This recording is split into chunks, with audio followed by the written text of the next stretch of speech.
কিন্তু আপনি যখন এন থেকে উনি আইটা দেবেন আপনার গায়ের গন্ধে সব সাধারণ মানুষরা অসুস্থ হইব অগজীবনের গ্যারান্টি দিব কেডা?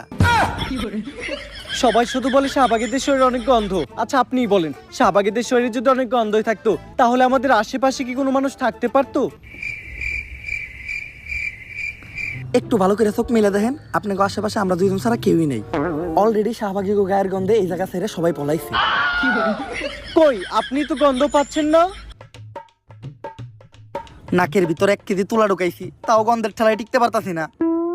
কিন্তু আপনার ক্যামেরাম্যান তো ঠিকই আছে। স্যার অবস্থা খুবই খারাপ, 5 বার বমি করে লাইছি, তাড়াতাড়ি এখান থেকে চলেন। আর আমরা পোশাকেরও স্বাধীনতা চাই। আমার দেহ আমি দেখাবো, এতে মানুষের সমস্যা কি আমি বুঝি না। মানুষের তো আরো লাভ, ফ্রি ফ্রি কত কিছু দেখতে পারে। আসলে মানুষ চায় ডাস্টবিন বন্ধ থাকুক, কারণ